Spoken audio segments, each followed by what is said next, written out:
Good morning. आज आपको principle of building planning के सिद्धांत के बारे में, जो हम बिल्डिंग की प्लान करते हैं, हाउस प्लान, उसका सिद्धांत के बारे में आपसे हम बात करने वाले हैं। और उसमें तमाम डिटेल्स आपको हम देंगे जो आवश्यक होंगे आपके लिए। लेकिन इसमें दो चीज़ें बहुत इंपॉर्टेंट है। पहले यह कि जो हम डिज़ाइन कर रहे हैं तो हमको दोनों बातों को ध्यान रखना है। सरकारी क्वार्टर्स है तो उसके टेंडर निकलते हैं, उसके हिसाब से हम डिज़ाइन करते हैं। अगर आपको मेरा प्राइवेट जो है भवन है बनाना है हमको, तो उसको उसके ऑनर के हिसाब से डिज़ाइन करना पड़ता है। लेकिन आपको दो तीन चीज़ें बहुत ध्यान रखनी है कि हम कोई, अगर आप रेक्टेंगुलर प्लान कोई बना रहे हैं, उससे बेटर है कि हम स्क्वायर बनाएं। इनमें खर्च भी कम लगता है, ठीक है, और ये अच्छे माने जाते हैं, ये अच्छे होते हैं। और इसलिए हमको रेक्टेंगुलर प्लान के अकॉर्डिंग स्क्वायर प्लान बनाना चाहिए। देखिएगा, नॉर्थ वेस्ट और नॉर्थ ईस्ट आपका क्या होता है, ये कूल होता है, ठीक है, शॉर्ट और कूल होगा। और उसके अपोजिट साउथ वेस्ट और साउथ ईस्ट क्या होगा आपका, इंटेंस जो होगा इसका मतलब के तीव्र होगा थोड़ा सा, ठीक है। तो इसी तरह बहुत सारी चीज़ों के बारे में आज हमको वन बाय वन आपको हम समझाने वाले हैं। हमने यहाँ से स्टार्ट किया है आज का लेक्चर, ठीक है, और इस पर आपको वन बाय वन करके हर पॉइंट्स को आपको हम समझाते जाएंगे। हम आशा करते हैं कि आप इसको आप सही से समझेंगे। इसमें आपको सनसेट जो हम देते हैं, प्रोजेक्शन मेरा होता है, उसके बारे में भी आपसे बात करने वाले हैं। हम क्यों देते हैं, ये सूर्य के प्रकाश और वर्षा से बचने के लिए हम इसको देते हैं, ठीक है। सूर्य का प्रकाश का इस पर किस मौसम में क्या इफेक्ट रहता है, ठीक है, वो हमने डायग्राम से समझाया है। तो चलिए स्टार्ट करते हैं आज का lecture. Welcome to civil engineering group. आज के इस लेक्चर में हम प्रिंसिपल ऑफ प्लानिंग के बारे में जानेंगे, प्लानिंग के सिद्धांत के बारे में जानेंगे। और इसमें हमने एक हाउस का प्लान को आज हम उसको देखेंगे कि उसको मैंने आज शुरू से इसको मैंने आज स्टार्ट किया है। बहुत ध्यान से लेक्चर को सुनिए और जो नोटबुक और पेन को अपने पास में रखें, जो पॉइंट्स आपको लगे इंपॉर्टेंट है उसको नोट कर ले, क्योंकि ये बहुत ही इंपॉर्टेंट लेक्चर है मेरा इस पर। तो चलिए हम आज का लेक्चर शुरू करते हैं। लेक्चर शुरू करने से पहले एक बात कहना चाहेंगे कि जो है, अगर आपने अभी तक मेरे चैनल को सब्सक्राइब नहीं किया तो चैनल को सब्सक्राइब कर लें, बेल आइकन को प्रेस कर दें ताकि मेरा आने वाला हर लेक्चर आप तक जाए और आप कुछ सीखें। तो देखिएगा, जैसा कि आप हेडिंग देख पा रहे हैं, इसमें हमने जो है प्लानिंग ए हाउस, देखिएगा, for planning a house there may be two causes. इसके दो कॉज होते हैं। पहला तो कॉज होता है fine is ultimated and the planning is done as per requirement, ठीक है। इसमें होता है कि अनलिमिटेड होता है, एक में होता है लिमिट होता है। देखिएगा, तो दोनों ही स्थिति में हम अपने जो मेरे रिक्वायरमेंट्स है उसको हम पूरा कर पाएँ। मतलब ऑनर अगर कहते हैं, कोई आप प्लानिंग आप कर रहे हैं उसके अकॉर्डिंग, और जो जिस हिसाब से वो जितना जो उनका बजट है, जो उनका कॉस्ट है, उसके हिसाब से आपको ये करना होता है। एक होता है सरकारी जो क्वार्टर्स होते हैं, इनके लिए टेंडर आता है। देखिएगा, जो हमने नोट्स आपके लिए बना दिए हैं इसके बारे में हम समझाते जाएंगे। जरूरी नहीं कि जो एकदम सेम टू सेम जो मैंने लिखा है उसी को आपको समझाएं, हम अपने शब्दों में आपको इसको समझाते जाएंगे, क्योंकि अपने शब्दों में समझना आसान होता है, ठीक है। और इसका अगर आपको जो है इसको हम जो है रीडिंग करके मीनिंग अगर बताते हैं तो थोड़ा समझना मुश्किल होता है। तो देखिएगा, दो तरह के क्वार्टर्स हो गए। एक तो क्वार्टर्स हो गए, गवर्नमेंट क्वार्टर्स हो गए। दूसरे आपको क्या हो गया, प्राइवेट हाउस, ठीक है। तो गवर्नमेंट क्वार्टर्स में तो लिमिट होते हैं, उसके टेंडर आते हैं, आपको उसके अंदर बनवाना होता है, ठीक है। प्राइवेट हाउस आपको बहुत मिलते हैं, जो भी इंजीनियर हैं, अगर आप फ्रेशर हैं, आप काम करना चाहते हैं, तो आपको सब जो सिद्धांत हम आपको बता रहे हैं इसको आपको दिमाग में रखना होगा जब आप प्लानिंग करें। तो देखिएगा, अब देखिएगा, when we planning a house following point kept in mind. हमारे दिमाग में जब हम प्लानिंग करें तो कुछ बातें होनी चाहिए। जैसे कि मेरा जो होता है, अगर हम डबल स्टोरी के बिल्डिंग अगर हम डिज़ाइन कर रहे हैं, ठीक है, तो सिंगल स्टोरी के अकॉर्डिंग उसमें खर्च ज़्यादा होगा। सिंगल में आपको चीपर होगा कितना, अबाउट 15 से 20%, ठीक है, ये हो गया। अब देखिएगा, a square plan is cheaper than oblong, माने लंबाकार प्लान से स्क्वायर जो प्लान होता है क्या होता है, चीपर, सस्ता होता है, ठीक है। The area occupied by walls of A square building में भी, जो एरिया स्क्वायर करते हैं आपको जो है किस में, स्क्वायर प्लान में जो दीवार का जो एरिया होता है में भी 15% to 20% less than a rectangular plan के अकॉर्डिंग। ये सिद्धांत है, आपको इसको दिमाग में रखना। अब आपके पास डिज़ाइन जैसा करना हो, इसके दिमाग में आपके बात होगी, जैसे ज़मीन होगी वैसे हमको डिज़ाइन करने होते हैं। बट कोशिश ये मेरी होनी चाहिए कि जो मेरा प्रिंसिपल है प्लानिंग के, उनके सिद्धांत पर हम इसको प्लानिंग करें। देखिए इसके एक और लेक्चर मेरा अवेलेबल है, इसमें हमने जो है आपको बताया था कि बिल्डिंग कितनी ऊंची हो तो कितने एरिया लेफ्ट होने होते हैं। आप जाके वहां से देख सकते हैं, डिस्क्रिप्शन में हम लिंक आपको दे देंगे। देखिएगा, square plan makes a house compact. Square plan क्या होता है? कॉम्पैक्ट होता है। It's make the house cooler in summer, summer में आप कह सकते हैं ठंडा, और जो है जाड़े में गर्म। ठीक है, लेकिन ये तो डिपेंड करता है सूर्य पर और मकान के एस्पेक्ट पर। आपका जो बनाते हैं मेन चीज़ ये होता है कि आपका एस्पेक्ट कैसा है, उस पर डिपेंड करता है। हम पूरा एस्पेक्ट की चार्ट, आपका फैन का जो होता है रिक्वायरमेंट्स, ठीक है, अक्षांश, आपका सूरज का जो वो ऊंचाई, सब सारी चीज़ों के बारे में आपको बताएंगे। किस एंगल में, किस सीजन में जो आपका रेस जो पड़ती है उनका एंगल क्या बनता है, इसके बारे में आपसे हम बात करने वाले हैं। ठीक है, यहाँ तक आप समझ गए होंगे। तो यहाँ पर क्या दिया हमने? Square plan is always prepared. अब देखिएगा, if the place suitable in cold zone, अगर कोई जगह है जो कोल्ड जोन के लिए सुटेबल है, ठीक है, तो the house has been oriented such a way that is the gets sun rays for maximum period of the day। ठीक है, देखिएगा अब क्या होगा, यहां पर होता है the case if the longer axis of the building makes 30 degree with east. East में कितना? 30 डिग्री ईस्ट वेस्ट डायरेक्शन। ठीक है, ईस्ट डायरेक्शन में 30 डिग्री आपका होगा। देखिए यहाँ हमने यहाँ समझाया है, इसको देख लीजिएगा। ये आपका हो गया 30 डिग्री वेस्ट, ईस्ट और साउथ। देखिएगा ये आपको 30 डिग्री एंगल, देखिए यहाँ पर 30 डिग्री है इसका। तो यहाँ पर हमने आपको इसके जरिए ग्राफ के समझाने की कोशिश। अगर आपसे क्वेश्चन पूछा था एग्जाम में तो आप इसको आप चित्र को बना सकते हैं। ठीक है, देख लीजिएगा। चलिए आगे बढ़ते हैं। देखिए इसको समझते जाना। देखिएगा जो इंपॉर्टेंट पॉइंट्स है, नोट करने वाला पॉइंट है। On June 22 the sunrise north east and sets north west. ठीक है, सनराइज जून 22 की अगर बात करते हैं तो देखिएगा कौन सा डायरेक्शन होता है? सनराइज नॉर्थ ईस्ट और सेट्स डूबता कहां पर? नॉर्थ वेस्ट डायरेक्शन में।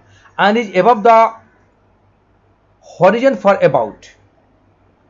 ठीक है, हॉरिजन मतलब होता है क्षितिज, तो क्या होता है? 15 hours on September 22 and March 22।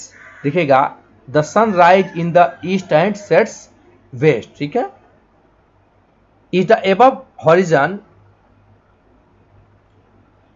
For, आपको जो है 12 घंटे। देखिए यहाँ 15 घंटे और यहाँ कितना है? ये 12 घंटे। ठीक है, इसी तरह देखिएगा अब जो है, देखिएगा आपको मैंने क्लियर कर दिया है। तो जो है आपको अगर बात करते हैं इसको आपको जो है देखिएगा, देखिए दिसंबर में क्या होता है? देखिएगा but December 22 it's rise south east and sets में डूबता है west and is the above horizon only for about 9 hours. देखिए दिसंबर में क्या 9 घंटा ही आपका है। ठीक है, तो the sun altitude of the sun is summer noon is much higher than noon as shown। ठीक है, अल्टीट्यूड ऊंचाई होती है, हाइट को बोलते हैं। ठीक है, तो आप समझ गए होंगे। हम धीरे इसलिए पढ़ रहे हैं, रीडिंग आपको धीरे इसलिए दे रहे हैं कि आप इसको समझ पाइए। अब बहुत फास्ट हम नहीं पढ़ रहे हैं, ऐसा नहीं आप सोचिए है कि जो है बहुत धीरे धीरे हम जो है वो पढ़ रहे हैं, ऐसी बात नहीं है। जानबूझ के हम पढ़ रहे हैं कि आप इसको समझ पाइए। देखिए यहाँ से आप देख लीजिए, यहाँ से आप देख सकते हैं। ठीक है, देखिएगा यहाँ पर आपका जो है स्प्रिंग मार्च 22 हो गया। ठीक है, और फॉल हो गया सितंबर 22, फिर समर हो गया जून 22। देखिएगा यहाँ पर पोलर्स हो गए। देखिएगा ध्रुवीकरण हुआ है यहाँ, और जो है देखिए लेटीट्यूड एंगल, अक्षांश की जो एंगल है, और नून में दोपहर का देखिएगा यहाँ पर हमने इसको किया है। इसके जरिए आपको समझाने की यहाँ कोशिश की है। ठीक है, तो आगे बढ़ते हैं। अब देखिएगा the maximum sun altitude and minimum winter altitude of sun for a place of any latitude is complement of latitude। तो complement of latitude जो होता है वो कितना होता है दिखेगा अक्षांश का, तो होता है प्लस माइनस 23.5 डिग्री। और साइन सिग्नेचर होगा, अगर प्लस का सिग्नेचर होगा तो मिनिमम के लिए होगा जो सॉरी मैक्सिमम समर एल्टीट्यूड होगा एल्टीट्यूड, और अगर माइनस का साइन होगा तो मिनिमम विंटर एल्टीट्यूड होगा। तो देखिएगा therefore if a place has altitude of 40 then maximum altitude of sun. तो देखिए क्या किया, 90 है तो -40 हमने किया, प्लस इसमें कितना ऐड किया देखिएगा 23.5 डिग्री प्लस माइनस है हमारे पास, तो इसमें हमने प्लस किया 23.5 डिग्री, आ गया 73 डिग्री। एंड मैक्सिमम जो है विंटर अल्टीट्यूड ऑफ सन के बारे में बात करें तो देखिएगा 90 - 40, हम माइनस करेंगे चूंकि माइनस है देखिएगा यहाँ, तो आपको आया ये 23 और इसमें माइनस किया 23 डिग्री तो आया ये 26 डिग्री। ये आपको यहाँ पर हमने इसको समझा दिया। देखिए single altitude sun for a place any altitude. देखिए सनसेट आपके लिए बना दिया। देखिए जोन आपका हो गया 1 2 3 4 5 1 2 3 4 5 जोन आपके हो गए। लेटीट्यूड अक्षांश हो गया, ठीक है, एंगल आपकी हो गई अक्षांश की एंगल।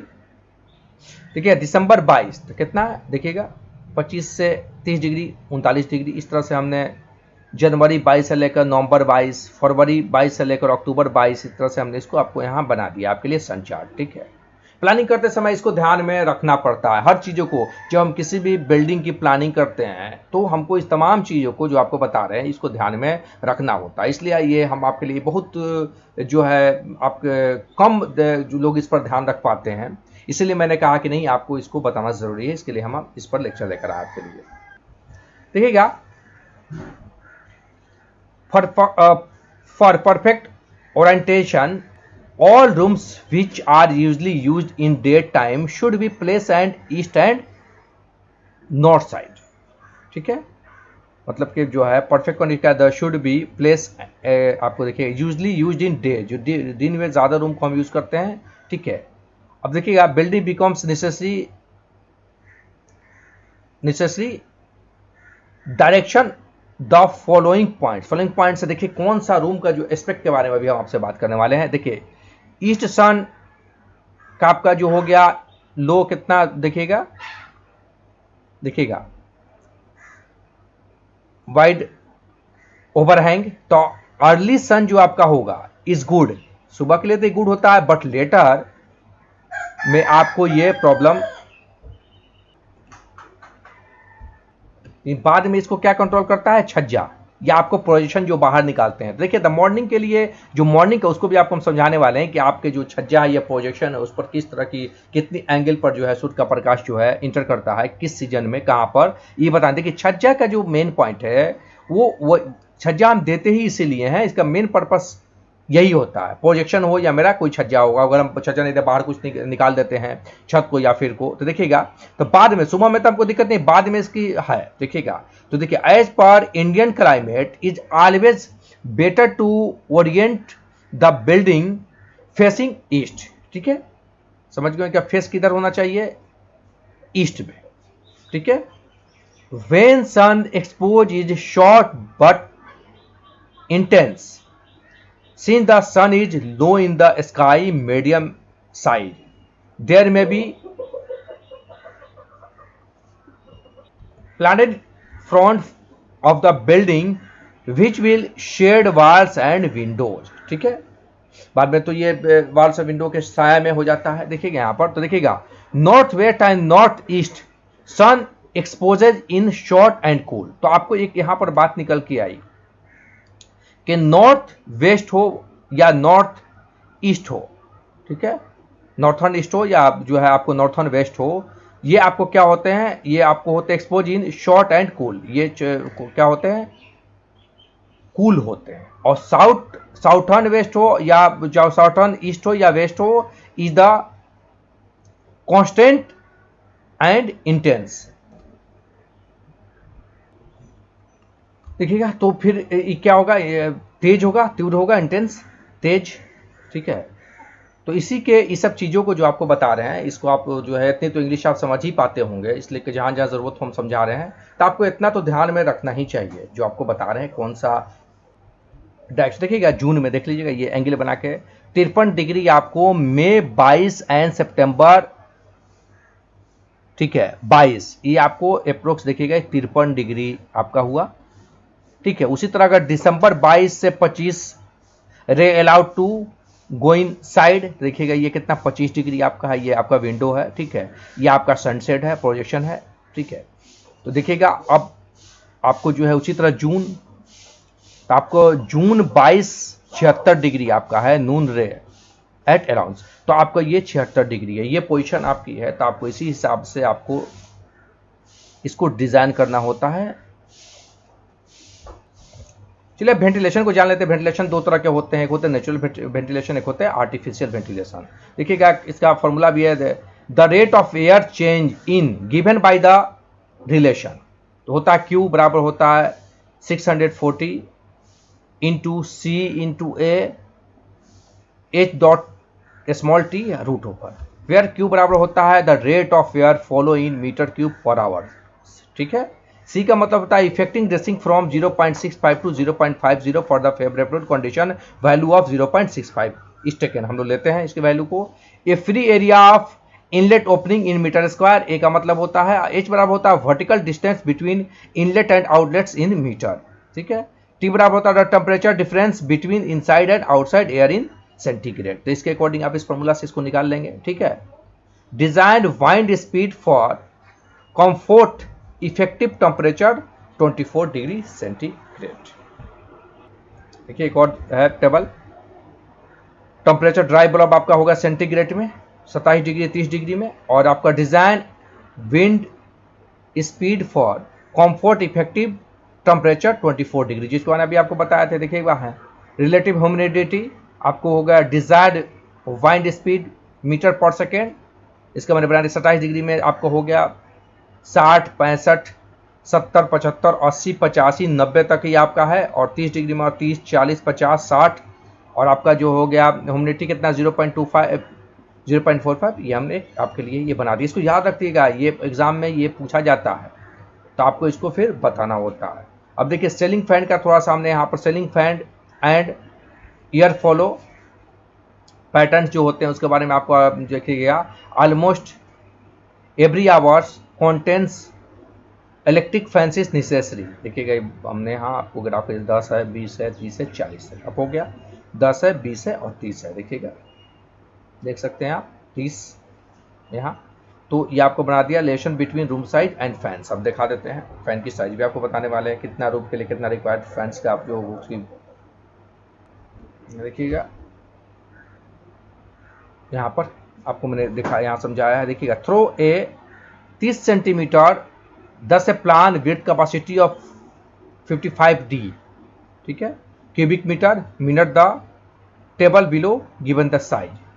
फैन रिक्वायरमेंट साइज देख लीजिएगा यहाँ है 15 20 25 30 तक दिया है, यहाँ तक का distance between fan blades and selling in centimetre, ठीक है 10 20 तक का है।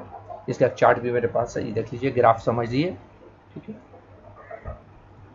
अगला आपको देखिएगा एक टेबल और है मेरे पास, सीरियल नंबर है, size of room in metre है, size of room in feet है, capacity of fan metre cube per minute है, और फैन का जो उसकी साइज है, ठीक है। तो पहला अगर 3 मीटर यानी 10 फीट गुना 10 फीट का रूम हो तो 167.8 चाहिए मीटर क्यूब, कैपेसिटी आपकी 167.8 मीटर क्यूब पर मिनट, और फैन का जो है साइज कितना चाहिए 90 mm का होना चाहिए यानी 36 इंच। उसी तरह आपको जो है 370 इंटू 3 मीटर का रूम है 12 फीट इंटू 10 फीट का, तो 203.5 आपकी चाहिए capacity of fan metre cube में, और 1200 mm और 48 इंच। जिस तरह से हर का बता दिया हमने, देखिएगा 600.10 का रूम अगर है 4.90 का रूम है तो आपको 20 फीट गुने 16 फीट आपका 335.6 आपका 1500 mm का आपका वो चाहिए फैन का, ठीक है फैन की साइज। तो आपको याद रखना होगा, देखिए एसी भी हम लगाते हैं घर में एयर कंडीशन, तो वो भी टनेज के हिसाब टन के हिसाब से होते हैं, 1 टन 1.5 टन 2 टन। तो ये पंखा का आपका हो गया फैन का, ये पूछा जाएगा एग्जाम में या फिर कंपटीशन में, तो आपको आंसर करना होता है। इसको बस इसका नोट्स मैंने आपके लिए बना दिया, जहां जहां हम जरूरी समझ रहे हैं समझा रहे हैं। इसमें कोई बहुत ऐसी बेसिक चीज नहीं है जिसको आपको बिल्कुल हर एक पॉइंट को समझाने की जरूरत है। हम हिंट्स करते जा रहे हैं, आप समझ जाएंगे। अब हम बात करते हैं ग्लेड की। ग्लेड में होती है चमक, ठीक है ना। चमक का क्या प्रभाव है इसके बारे में हम आपसे बात करते हैं। ये ग्लेड की अगर हम बात करते हैं तो following are the methods adopted to reduce glare, sorry glade नहीं ग्लेयर, ठीक है, by using light through the, तो आपका जो होता है कितना, इसका हमने यहाँ पूरा कर दिया। For floor area 10% to 20% of light wall reflect 35% to 55% of light of the ceiling reflect 65% to 80% of light, ठीक है। तो ग्लेयर का जो चार्ट भी यहाँ पर बना दिया, देखिए सेल नंबर, आपका कलर और रिफ्लेक्ट ऑफ लाइट। यहाँ पर क्या क्या होता है मैंने इसको पूरा लिख दिया है आपका। By use of indirect light the beam of light from the source is direct to the wall or ceiling and room from their rays। ये क्लियर कर दिया आपको। तो ओरिएंटेशन ऑफ द रूम्स बता दिया। यहाँ पर से व्हाइट में 85, लाइट येलो में 75, ग्रीन में आपको 65, ठीक है, लाइट ग्रीन उसका जो है blue, dark grey, red, blue और ग्रीन। तो ये आपको ये भी टेबल मैंने बना दिया है। आपसे कोई पूछता है तो बता सकते हैं। रिफ्लेक्ट लाइट पर यार यहां पर देखिएगा, फ्लोर एरिया का 10% 20% of light wall reflect 35% to 55% तक होता है, ठीक है। तो आप यहां पर समझ गए होंगे। ग्लेयर के बारे में मैंने आपको बता दिया और आपको जो लाइट्स के बारे में बता दिए जो है। आई होप कि आप समझ गए होंगे। जो बात समझ में ना आए पूछ सकते हैं। वैसे कुछ ज़्यादा यहाँ पर समझने के लिए नहीं है, जो हो सका हमने आपको समझा दिया है और आपको बता दिया है कि प्लेसमेंट ऑफ प्लानिंग में क्या क्या चीज़ें आती हैं। हर चीज़ों के बारे में आपको थोड़ी थोड़ी जानकारी जितना पॉसिबल हो पाया मैंने दिया है। तो आप इस लेक्चर को नोट कर लेंगे, हर एक पॉइंट को जो भी आपको लगे इंपॉर्टेंट है उसको आप नोट कर लेंगे। आज वीडियो अच्छी लगी हो तो लाइक ज़रूर कीजिएगा, और जो है जो समझ में नहीं आए वो पूछ सकते हैं। शिकायत या सुझाव के लिए आप मुझे कमेंट कर सकते हैं, ठीक है। इसमें जो जितनी चीज़ें बेसिकली मुझे लगी कि आपको समझा देना चाहिए तो उतना मैंने आपको समझा दिया, ठीक है। आज के लिए इतना ही।